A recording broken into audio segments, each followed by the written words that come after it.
नमस्कार, साधना प्लस बिहार झारखंड देख रहे हैं आप और मैं हूं आपके साथ पूजा अग्रवाल। बुलेटिन की शुरुआत करेंगे हेडलाइंस के साथ। राज्य में शुरू की गई पहल, पाकुड़ में पत्रकारों को मिल रहा कोरोना का टीका। मौके पर जिला जनसंपर्क पदाधिकारी के साथ कई अधिकारी रहे मौजूद। बख्तियारपुर पुलिस ने चलाया रोको टोको अभियान में दरोगा ने वाहन चालकों के खिलाफ बरती सख्ती, बिना मास्क से घूम रहे लोगों को दी हिदायत। मुंगेर में कार की चपेट में आने से मजदूर की हुई मौत, ग्रामीण ने बिजली विभाग पर लगाया आरोप, अधिकारियों की लापरवाही से हुई मौत। और आरा में बदमाशों के हौसले बुलंद, बदमाशों ने बुजुर्ग को मारी गोली, निजी अस्पताल में घायल का चल रहा इलाज।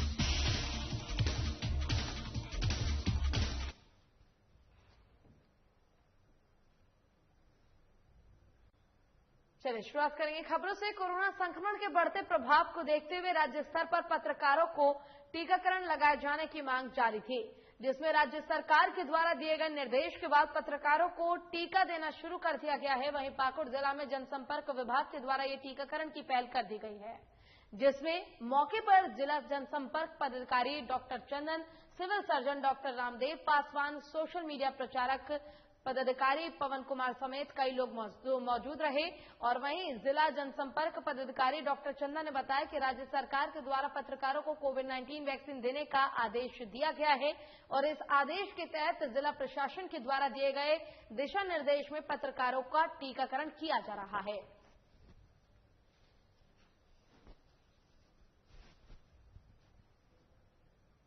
सरकार, केंद्र सरकार और राज्य सरकार के दिशा निर्देशानुसार वैक्सीनेशन का कार्य चल रहा है पूरे जिले में और पूरे देश में। जो कोविड से बचाव का एकमात्र माध्यम वैक्सीन ही है। सामाजिक दूरी और जो भी निर्धारित मानदंड है उसके साथ साथ आज हमारे जिले के सभी पत्रकार बंधुओं के को भी वैक्सीनेशन का कार्य हम लोग कर रहे हैं। एक फ्रंट लाइन वर्कर हैं और ग्रामीण क्षेत्र में जाते हैं, उनके पब्लिक से जुड़ाव है और यह वैक्सीन ही बचाव का एकमात्र माध्यम है। इसीलिए सभी लोगों से अपील है कि अधिक से अधिक वैक्सीन लें और कोविड मानदंड है उसका पूरा करें। जनसंपर्क विभाग के द्वारा और स्वास्थ्य विभाग के सहयोग से और खासकर जिला प्रशासन के निर्देश पर आज सभी पत्रकारों को वैक्सीन दिया जा रहा है और यह काफी सराहनीय प्रयास है और मैं अपील करता हूं कि यह वैक्सीन सुरक्षित है और सभी पत्रकार जरूर लगवाएं। मैं आम पब्लिक को भी यही कहना चाहूंगा कि वैक्सीन पूरी तरह से सुरक्षित है और सभी लोग अपने अपने नजदीकी केंद्र में जाकर वैक्सीन जरूर लगाएं, क्योंकि वैक्सीन से ही सुरक्षा आपको मिलेगी। अगली खबर बख्तियारपुर से है, जहां पर बख्तियारपुर थाने के दारोगा राजेश कुमार ने रोको टोको अभियान चलाया। इस दौरान दारोगा ने वाहन चालकों के खिलाफ सख्ती बरती और बाहर निकलने वालों के खिलाफ कार्रवाई भी की गई। साथ ही बिना मास्क के घूम रहे लोगों को हिदायत देते हुए घर लौटाया गया। आपको बता दें कि लॉकडाउन के नियमों का पालन करवाने के लिए पुलिस लगातार कोशिश कर रही है।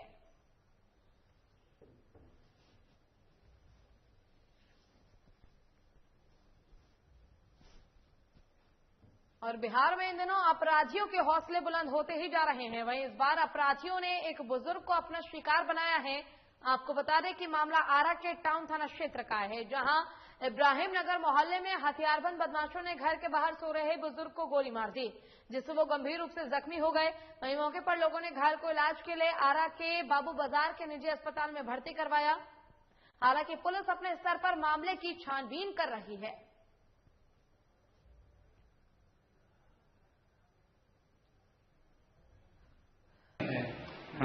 दिन समय में आए थे, सोए हुए थे तो वार्ड पार्षद का बेटा गोली मार दी। क्यों पता नहीं क्यों। चंदना थी वार्ड पार्षद था मेरे गाँव वार्ड नंबर 35 का, उन्हीं का बेटा। मैंने क्यों मार दिया? मुझे नहीं मालूम सर, बाहर के रात का गोली मारी मैं कैसे बताऊँ। पहले से कोई दुश्मनी था? पहले से हल्का मोहन से था, हल्का फुल्का। इनसे क्या दुश्मनी था?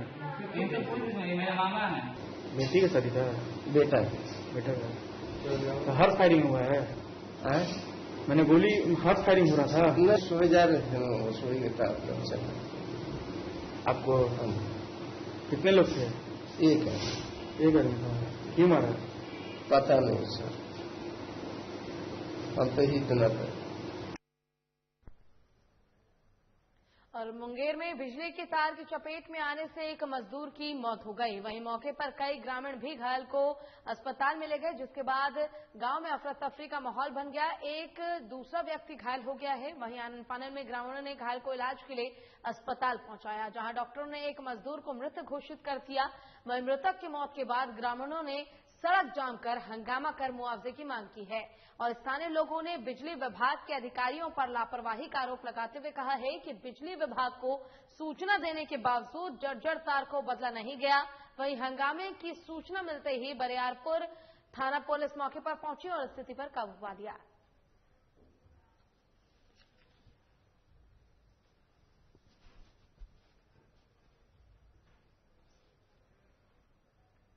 बात नालंदा जिला की करेंगे, जहां पर बिहार शरीफ में देर रात आई तेज आंधी और बारिश की वजह से मकान की छत की 4 दीवारी गिर गई। वहीं जगह जगह पेड़ की टहनियां टूटने से बिहार शरीफ के घनेश्वर घाट समेत कई इलाकों में बिजली भी चली गई, जिसकी सूचना लाइनमैन कौशलेंद्र कुमार को दी गई, जिसके बाद मौके पर बिजली विभाग के लोग पहुंचे और इंसुलेटर को ठीक कराया।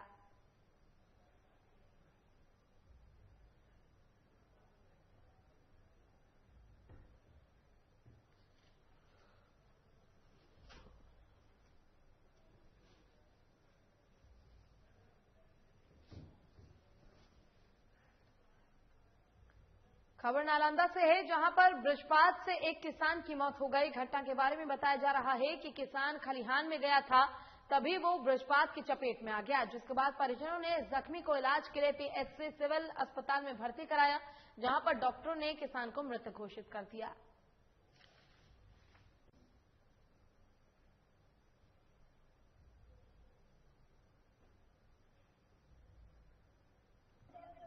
रात के लगभग 1 बजे अपने खलिहान में, ये चूंकि किसान हैं, अपने खलिहान में गए थे। पुंज लगा हुआ था उसको ढकने के लिए, और इसी बीच में ठनका गिरा और इनकी मौत वहीं पर हो गई स्पॉट। हम लोग सदर अस्पताल में ले गए सिलाव में, वहां मृत घोषित कर दिया। रात के लगभग 1 बजे अपने खलिहान में, ये चूंकि किसान हैं, अपने खलिहान में गए थे। पुंज लगा हुआ था उसको ढकने के लिए, और इसी बीच में ठनका गिरा और इनकी मौत वहीं पर हो गई स्पॉट। हम लोग सदर अस्पताल में ले गए सिलाव में, वहां मृत घोषित कर दिया। और खबर रांची से है, जहां केतारी बागान रेलवे स्टेशन से मुंडागढ़ा जाने वाली सड़क पर एक लावारिस शव मिला, जिससे सनसनी फैल गई। वहीं पास से गुजर रहे लोगों ने जब देखा तब मामले की सूचना पुलिस को दी गई। वहीं मौके पर पहुंचे पुलिस ने मामले की जांच शुरू कर दी है।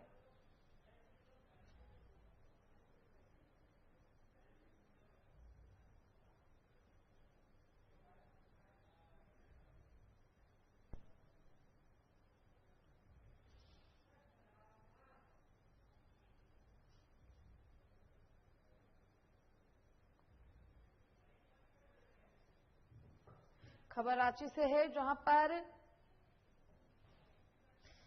रेलवे स्टेशन से मुंडगढ़ा जाने वाली सड़क पर एक लावारिस शव मिला, जिससे सनसनी फैल गई। वहीं पुलिस मामले की जांच में जुट गई है।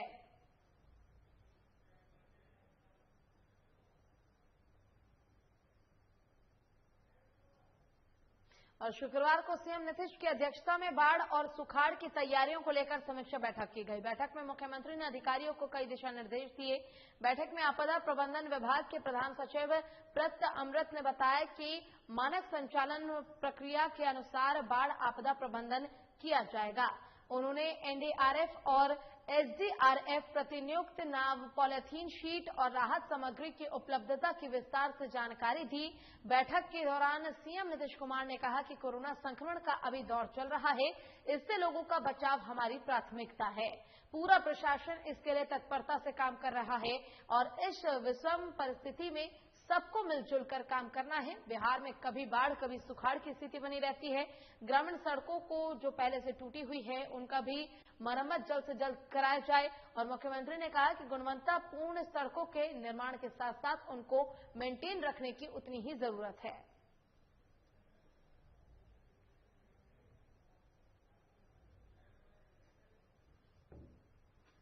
और पूर्व सांसद सह जाप अध्यक्ष पप्पू यादव ने सारण जिले के अमनौर में स्थापित विश्व प्रभाव सामुदायिक केंद्र के भवन में पहुंचकर वहां मौजूद दर्जनों एम्बुलेंस के जनता को समर्पित नहीं किए जाने पर बड़ा सवाल खड़ा किया है। पप्पू यादव ने कहा कि बीजेपी के प्रवक्ता संबित पात्रा क्या इसका जवाब देंगे। बता दें कि पटना से सिवान जाने के क्रम में छपरा के बीजेपी सांसद राजीव प्रताप रूडी के पैतृक गांव में उनके सांसद को से पंचायत एम्बुलेंस सेवा योजना के तहत दर्जनों एम्बुलेंस को खरीदकर उसे विश्व प्रभा सामुदायिक केंद्र के परिसर में रखे जाने की सूचना पर जाप अध्यक्ष वहां पहुंचे और टेंट तिरपाल से घेर कर रखे गए एम्बुलेंस को कोरोना काल में सदर अस्पताल में नहीं दिए जाने और कोरोना काल में एम्बुलेंस के लिए तरसते लोगों के उपलब्ध नहीं कराए जाने को अपराध करार देते हुए जांच की मांग की है। आपको बता दें कि एक निजी न्यूज चैनल पर कोरोना संकट पर परिचर्चा करते हुए जब पप्पू यादव ने कहा कि उन्होंने 7 वेंटिलेटर निजी कोच के खरीद कर रखा है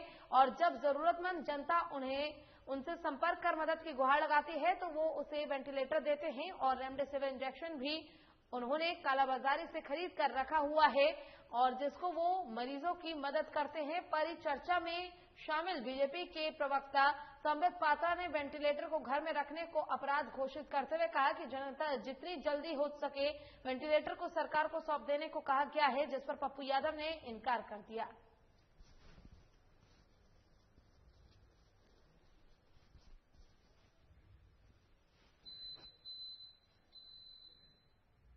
चलिए यहाँ रुकेंगे छोटा सा ब्रेक के लिए, जल्द होंगे हाजिर।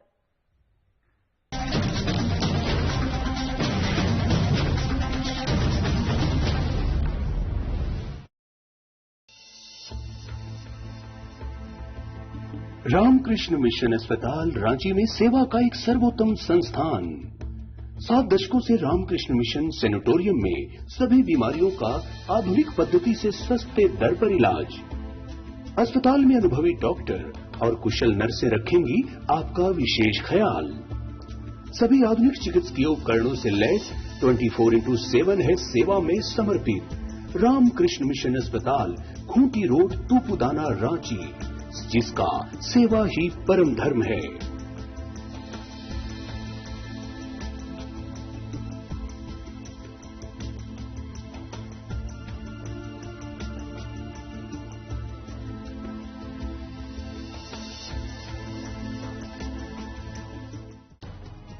आंख अनमोल उपहार है। आंखों से संबंधित किसी भी प्रकार की परेशानी को आप हल्के में न लें। आपको आपके आंखों के इलाज के लिए कहीं दूर जाने की जरूरत नहीं है। आप सीधे चले आए किरण नेत्रालय, जहां आधुनिक मशीनों से आपकी आंखों का सफल इलाज किया जाता है। यहां पावर चश्मा भी उचित मूल्य पर उपलब्ध है। नर सेवा ही नारायण सेवा के संकल्प के साथ खुला किरण नेत्रालय बरौनी के लोगों के लिए किसी वरदान से कम नहीं है। हमारा पता है किरण नेत्रालय सेवा समिति, फुलवरिया बाजार, कैरीबारी दुर्गा स्थान के निकट, बरौनी।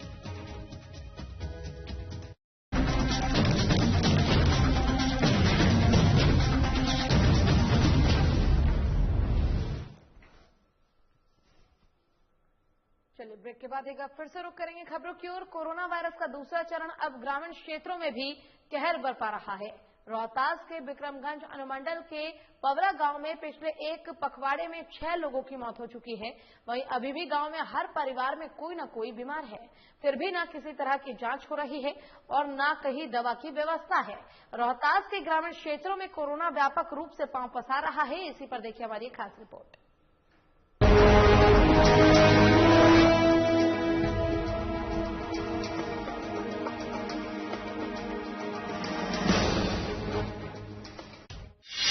बिहार में हुआ कोरोना बेकाबू, ग्रामीण क्षेत्रों में कहर बरपा रहा कोरोना। ग्रामीण इलाकों में नहीं हो रहा वैक्सीनेशन। ग्रामीण क्षेत्रों में नहीं है पर्याप्त मात्रा में RT-PCR टेस्ट की किट। यह रोहतास जिले का पवरा गांव। जिले के तमाम ऐसे गांव की अमूमन यही तस्वीर है। गांव के लोग बीमार हैं, ज्यादातर सर्दी, खांसी और बुखार की शिकायत से परेशान हैं। लेकिन कोरोना के प्रकोप से लोग सहमे हुए भी हैं। सबसे बड़ी बात है कि ग्रामीण क्षेत्र में जांच की व्यवस्था नहीं है, ऊपर से लॉकडाउन है। ऐसे में इलाज के लिए बाहर जाने में भी दिक्कत होती है। सड़कों पर गाड़ियां भी नहीं चल रही हैं। इस गांव की आबादी लगभग 1400 है। इन दिनों हर घर में कोई न कोई सर्दी, खांसी और बुखार से पीड़ित है। गांव में न कोई स्वास्थ्य केंद्र है और न ही निजी क्लिनिक। ऐसे में अगर कोई बीमार पड़ता है तो 12 से 15 किलोमीटर विक्रमगंज या नटवार बाजार जाना पड़ता है। हमारे गांव में इस कोरोना काल में हम देख रहे हैं कि भाई लगभग हर परिवार में एक आध दो आदमी को सर्दी, बुखार, जो बताया जाता है कोरोना का सिम्टम के अमुक सिस्टम है, उस हिसाब से देख रहे हैं कि सब घर में बुखार, सर्दी सबको हुआ है। और न कोई यहाँ मेडिकल व्यवस्था है, न कोई जांच पड़ताल हो रहा है, न टेस्ट हो रहा है।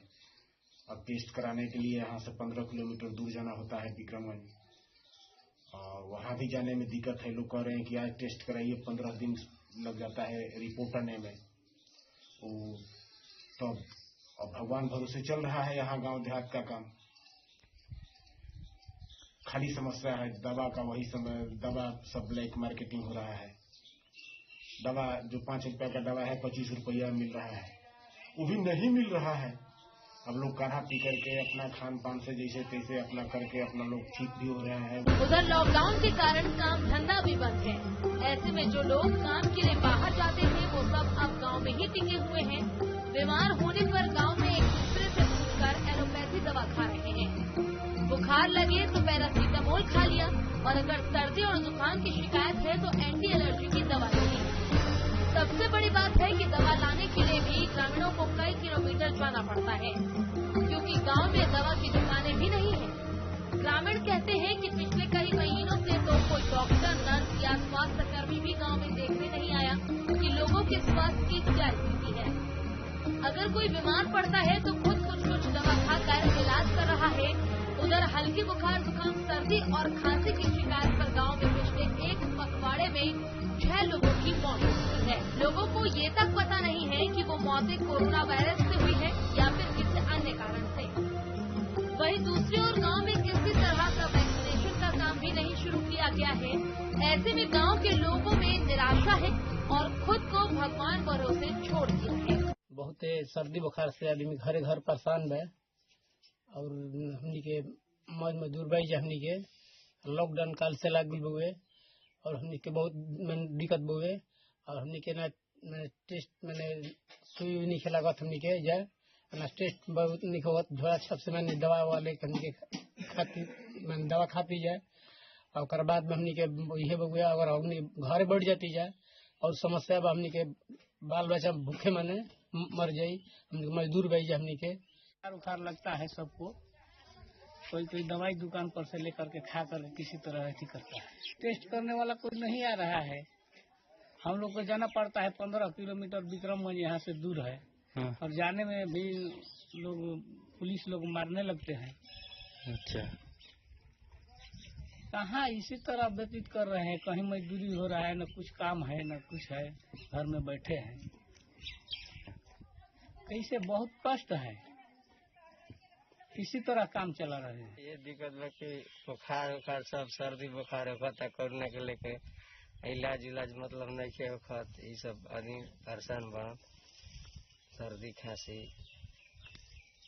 कहाँ कोई नहीं किया टेस्ट करे। नटवा नजदीक में बा सूरजपुर है, न तो विक्रमगंज बाटे तो जगह धन में। अच्छा, तो जो जाते हैं तो पुलिस परेशानी करते प्रशासन। कोरोना के वैक्सीन लगा है आपके गांव में? नहीं खिला। तो आप लोग कैसे रह रहे हैं? क्या वैसे ही दवा भी लोकल खाते जाइए सब, हम कैसे रहेंगे? एक तरफ जहां कोरोना वायरस के संक्रमण की रोकथाम के लिए सरकार ने खजाना खोल दिया है, वहीं ग्रामीण क्षेत्रों में व्यवस्था और संसाधन की कमी महसूस की जा रही है। स्वास्थ्य को लेकर ग्रामीण अब भगवान भरोसे हैं, और ग्रामीण इसी चीज का बाट जो रहे हैं कि आखिर कब कोई स्वास्थ्य कर्मी या कोई डॉक्टर उनकी गांव में आए और उनका उपचार करे। रोहतास जिला के लगभग सभी गांव की ऐसी ही तस्वीर है। साधना प्लस न्यूज के लिए रोहतास से आशुतोष कुमार की रिपोर्ट। और राज्य सरकार द्वारा बिहार में लॉकडाउन लगाया गया है, और इस लॉकडाउन में लोगों को घरों से बाहर निकलने पर रोक है। बता दें कि जरूरी सेवाओं और शादी विवाह श्राद्ध के लिए लोगों को एक जगह से दूसरी जगह जाने के लिए पास भी निर्गत कराने की व्यवस्था कर दी गई है। बिहार सरकार ने सर्विस ऑनलाइन पोर्टल पर ई पास निर्गत करने की व्यवस्था की है। पटना जिला में लॉकडाउन के तीसरे दिन 4000 से अधिक ई पास निर्गत करने के लिए ऑनलाइन आवेदन आ चुके हैं। जिला नियंत्रण कक्ष पटना के अपर प्रभारी सनी सौरभ ने बताया कि ज्यादा संख्या में लोगों के द्वारा ई पास का आवेदन दिया गया है, जिससे ई पास निर्गत करने के कार्य में समस्या उत्पन्न हो रही है।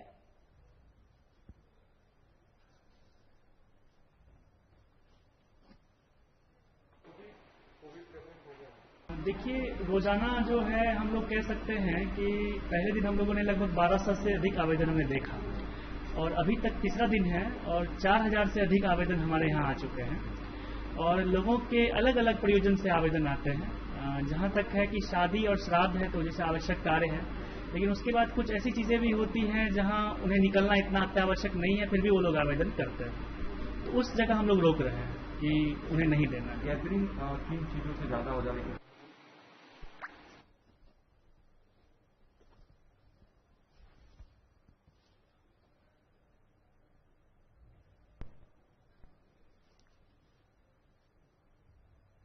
और कोरोना से पूरी दुनिया कहर रही है। एक तरफ मौत का तांडव हो रहा है, देश में हर दिन संक्रमितों की पुष्टि हो रही है और लगातार मौतों के आंकड़े भी बढ़ते जा रहे हैं। लेकिन देश में अभी कुछ लोग ऐसे हैं जो जान जोखिम में डालकर लोगों की जरूरत का सामान मुहैया करा रहे हैं। इसी पर देखिए हमारी एक खास रिपोर्ट। पूरे देश में इस वक्त कोरोना की दूसरी लहर चल रही है। तीसरी लहर आना अभी बाकी है, लेकिन कोरोना से होने वाली मौतों का आंकड़ा लगातार बढ़ता ही जा रहा है। देश चारों तरफ आपदा में घिरा हुआ है, लेकिन कुछ लोग अपने स्वार्थ के लिए इस आपदा को सिर्फ अपने लिए अवसर में बदलने के लिए कोई कसर नहीं छोड़ रहे हैं। पूरे देश के साथ झारखंड में भी दवाइयों की कालाबाजारी करने वालों की कमी नहीं है। ऐसे कई लोगों पर कार्रवाई भी हुई और कई लोग जेल भी जा चुके हैं। लेकिन इस बीच खुशी की बात यह है कि इस कोरोना काल में कई लोग निस्वार्थ भाव से एक दूसरे की मदद कर रहे हैं। जी हां, झारखंड के मेडिकल थोक मंडी कहे जाने वाले अपर बाजार में मेडिकल दुकानदार बिना डरे दुकानें खोल रहे हैं और लगातार प्रिंट रेट से कम में लोगों को जरूरत की दवाई और जरूरत का सामान मुहैया करा रहे हैं। हाँ, बहुत लोग हैं जो कालाबाजारी कर रहे हैं, बहुत लोग कालाबाजारी कर रहे हैं। हम लोग जैसे कि मंडी में बहुत सारे आदमी हैं जो कि अपने उचित मूल्य पर एमआरपी से नीचे ही बेचते हैं, एमआरपी से ऊपर जा करके कालाबाजारी नहीं कर रहे हैं। सेवा भाव है, पूरा सेवा भाव कर रहे हैं। सुबह से लेकर शाम तक तो सेवा भाव ही चल रहा है। हाँ, माल ऊपर से ही सामान नहीं आ पा रहा है, कुछ भी बहुत कम क्वांटिटी में आ रहा है। जैसे 100 पीस ऊपर से मंगेगा 10 पीस आएगा, इसीलिए जैसे माल जैसे नहीं मिल रहा है पूरा। हाँ, सभी की जरूरत पूरा किया जाए। वहीं आपदा के संकट में जहां लोग अस्पतालों के चक्कर काट रहे हैं, लोग अपने और अपने परिजनों की जान बचाने के लिए हर जरूरी सामान के लिए जद्दोजहद कर रहे हैं। ऐसे में बाजार के दलाल बड़ी आसानी से पीड़ितों को अपनी जाल में फंसाकर मोटी रकम वसूल रहे हैं। ये बात सही है कि जरूरत के मुताबिक बाजार में सामान कम है, क्योंकि प्रोडक्शन कम है और खपत ज्यादा हो रही है। शायद इसी वजह से कालाबाजारी को बढ़ावा मिल रहा है। लेकिन अपर बाजार के थोक विक्रेता कालाबाजारी को रोकने के लिए लगातार कोशिश कर रहे हैं। सर, इसमें ऐसा है ना कि जो आदमी यहाँ रफ टफ रह रहा है उसके साथ कुछ नहीं हो रहा। जो ज्यादा सेफ रख चल रहा है उसी के साथ कोई ना कोई दुर्घटना हो रही है, जैसा हम लोग देख रहे हैं। तो बचाव के साथ काम भी करना जरूरी है। हाँ, मदद तो कर रहे हैं एक दूसरे को, लोग जो जितना सक रहे उतना कर रहे हैं। काला बाजारी नहीं हो रहा है। काला बाजारी कहने का झूठ का हुआ है, लेकिन माल ऊपर से ही टाइट आ रहा है। अगर आप ऊंचा रेट में माल लीजिएगा तो ऊंचा में ही बेचिएगा ना। काला बाजारी करके तो हमको तो नहीं लगता ऐसा कुछ है। माल ऊपर से ही ऊंचा आ रहा है। जो फैक्ट्री से जो माल लेते थे वो माल डायरेक्ट हॉस्पिटलों को दे रहा है। तो मार्केट में मार्केटिंग के लिए माल आ नहीं रहा है। जो थोड़ा मोड़ा आ रहा है तो महंगा में बेच रहा है। लिहाजा लाख कोशिशों के बाद भी दवाई और मेडिकल से जुड़े सामग्रियों की कालाबाजारी नहीं रुक रही है। शायद इसलिए कहा जाता है कि ऊपर वाले की लाठी में देर से ही सही लेकिन आवाज जरूर होती है और बुरे लोगों को बुरा परिणाम भुगतना पड़ता है। लेकिन साधना प्लस न्यूज अपने दर्शकों से यही अपील करता है कि इस मुसीबत की घड़ी में सुरक्षा का ध्यान रखते हुए एक दूसरे के लिए मदद का हाथ बढ़ाएं और जरूरत पड़ने पर ही घरों से बाहर निकलें। साधना प्लस न्यूज के लिए रांची से कैमरामैन पंकज के साथ चंदन वर्मा की रिपोर्ट। और काफी दिनों से शांत बैठे जेडीयू एमएलसी ने आज मुंह खोला है। मुंह खोलते ही नीरज कुमार ने लालू को लेकर कविता पाठ के जरिए हमला बोला है। उन्होंने कविता के जरिए से कहा है कि छूटते ही ट्विटर थामा लालू प्रसाद यादव, लिखा गद्दारी शब्द, ना मन से सोचे और ना जन की सोचे, जेल में सीखा सिर्फ अपभ्रंश, वेद पुराण पढ़ते, गुणियों की संगत करते, या रमाते धुन, घोटाले के गुरुजी हो गए राजनीति के घुन।